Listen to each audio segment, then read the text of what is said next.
जागरूक करने को युवा शक्ति साथ चली,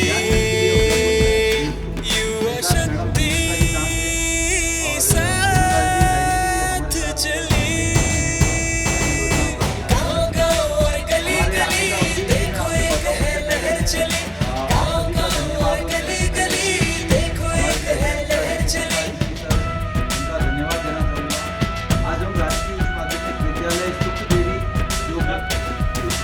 हित और हक बतलाना है, जन जागृति लाना है, देखो कोई छूट न जाए, कोई वंचित रह न जाए।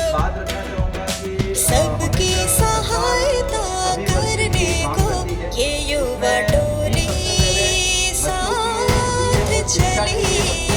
गाँव-गाँव और गली-गली देखो एक है लहर चली, गाँव-गाँव और गली-गली देखो एक है लहर चली। बात करेंगे शिक्षा के लिए। सरकार के जो विद्यालय हैं उसमें पहले से कई सारे विद्यालय चलते हुए आ रहे हैं।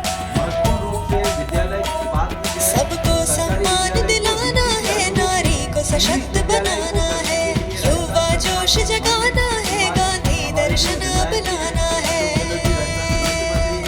सबको राह दिखाने को एक नई ये राह चली। गाँव-गाँव और गली-गली देखो एक है लहर चली, गाँव-गाँव और गली-गली देखो एक है लहर चली। ये राजस्थान सरकार का एक बहुत बड़ा अच्छा निर्णय है।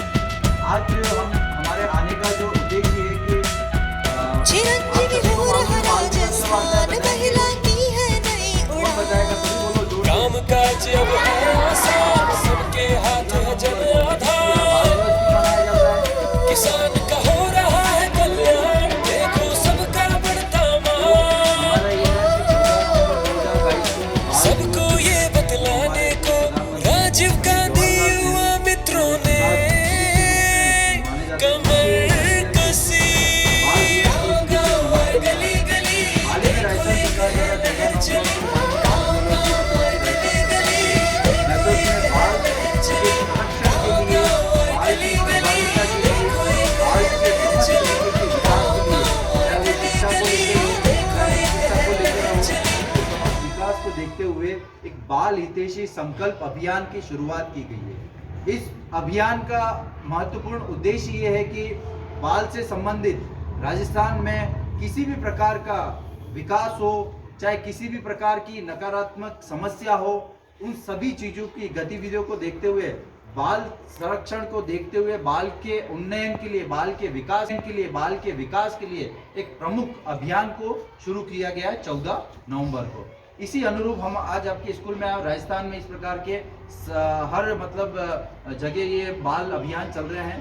हमें बाल अभियान में हमारे टीचर्स को या हमारे जो भी पेरेंट्स के रूप में होते हैं, बच्चों के लिए सारी चीज़ों का ध्यान रखना चाहिए। चाहे बच्चों की शिक्षा के लिए अधिकार हो गया, चाहे बच्चों के पोषण के लिए अधिकार हो गया, उनकी समस्त गतिविधियों में उनकी सहभागिता हो गई। इन सभी चीज़ में बाल को हमेशा आगे रखने के लिए हम सभी को एक तरीके से बच्चों का सहयोग करते हुए प्रेरणा स्रोत के रूप में ये कार्य करने चाहिए। इसी प्रकार से हमारे आने का ये उद्देश्य हमने बताया है। कुछ बातें मैं हमारे मैडम है साथ में वो बताएगी, जो मैडम को बता रहा हूँ। बच्चों, आप लोगों को पता है कि आपके अधिकार क्या है? बच्चों, आप जो हो, बच्चों के अधिकार क्या क्या है पता है? अच्छा, मैं बताती हूँ। जीवन जीने का अधिकार है। सबसे पहला हमारा क्या अधिकार है? जीवन जीने का अधिकार और शिक्षा का अधिकार। हम जो भी पढ़ाई कर रहे हैं, पहली से 8वीं तक हमारा अधिकार है कि हम मुफ्त शिक्षा प्राप्त करें, है ना? अगर आपको कभी भी स्कूल में कोई समस्या आती है तो आप टीचर से जाके कह सकते हैं कि मैम हमको ये समस्या आ रही है। फिर है आपके विकास का अधिकार, सर्वांगीण विकास का अधिकार, जिसमें आ जाता है खेलकूद, मनोरंजन, है ना, अपना पोषण, देखभाल, शिक्षा, ये सब कुछ आ जाता है इसमें। फिर सांस्कृतिक गतिविधियों में पार्टिसिपेट करना, ये भी हमारा अधिकार है, हमको करना चाहिए। अगर आप नहीं करते हैं तो आज से आप शुरू कीजिए, ये अधिकार भी है। और हम अपनी संस्कृति के बारे में कैसे जानेंगे? जब हम उसमें सहभागिता करेंगे तभी जानेंगे ना, ठीक है। फिर हमारे संरक्षण का अधिकार है। यदि हमारे साथ कोई भी किसी भी तरह का दुर्व्यवहार होता है, बच्चों के साथ किसी भी तरह का दुर्व्यवहार होता है, शोषण होता है, उपेक्षा की जाती है, तो उसमें भी हम अपना अधिकार अपने टीचर्स को, अपने माता पिता को अपन जाके कह सकते हैं, अपने दोस्तों को भी कह सकते हैं कि इस तरह से ये हमारा अधिकार है। सहभागिता का अधिकार, विचारों की स्वतंत्रता, हम अपने विचार खुल के टीचर्स के सामने, माता पिता के सामने रख सके, ये हमारा अधिकार है ना। तो आप अब आगे से जब भी और किसी भी तरह का भेदभाव जो आपके साथ हो रहा है, कि किसी भी कारण से किसी भी रूप में किसी भी बच्चे के साथ गलत व्यवहार नहीं होना चाहिए ना। आपको अपने किसी सहपाठी के साथ गलत व्यवहार नहीं करना है, और कोई और कर रहा है तो भी आपको उसको बोलना है कि आप गलत व्यवहार मत करो, है ना। बोलोगे कि नहीं बोलोगे? आप भी नहीं करोगे? टीचर्स के साथ भी दुर्व्यवहार नहीं करना है, ठीक है। रिस्पेक्ट करना है टीचर्स को, और आप एक दूसरे को भी रिस्पेक्ट करना है, ठीक है। चलो मैडम के लिए तालियां बजाओ सर। तो इस प्रकार से मैडम ने बताया कि आपको शिक्षा के लिए हो, चाहे विद्यालय के लिए या कभी भी कोई गतिविधि में, सभी जगह आपको आपके हक के लिए, कभी भी किसी भी चीज़ के लिए कोई कमी आती है, आप अपने टीचर्स आपके एक तरीके से महत्वपूर्ण स्तंभ के रूप में, आपके भविष्य का एक तरीके से विकास के रूप में महत्वपूर्ण स्तंभ होते हैं। अब दूसरी बात यह है कि आप तो विद्यालय आ रहे हैं, लेकिन आप ये भी ध्यान रखिए कि ऐसे बच्चे जो आपके आसपास में कई होंगे, जो आंगनवाड़ी में पढ़ रहे हैं, उनको शिक्षा का मौका नहीं मिल रहा है, तो आप उनको प्रेरित कीजिए, आप उनको बताइए, आप उनको दोस्त बनाइए कि आप भी शिक्षा ग्रहण कीजिए, हमारे साथ विद्यालय आइए।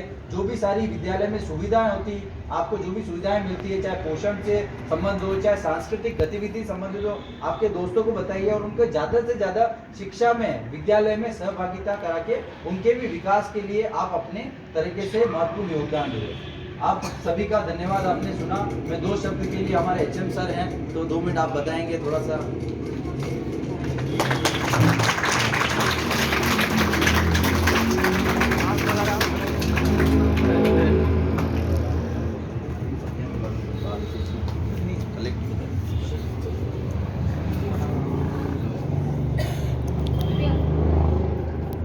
हाँ, अभी हमारे सामने जो हमारे मेहमान हैं, अतिथि, एक तो लव वर्मा जी है और एक प्रियंका जी। तो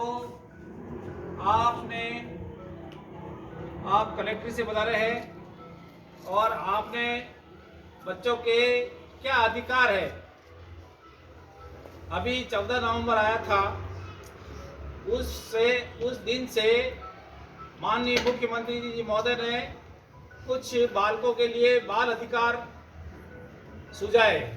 तो वो बाल अधिकारों के बारे में लव वर्मा जी ने और प्रियंका जी ने आपको कुछ बाल अधिकार बताए।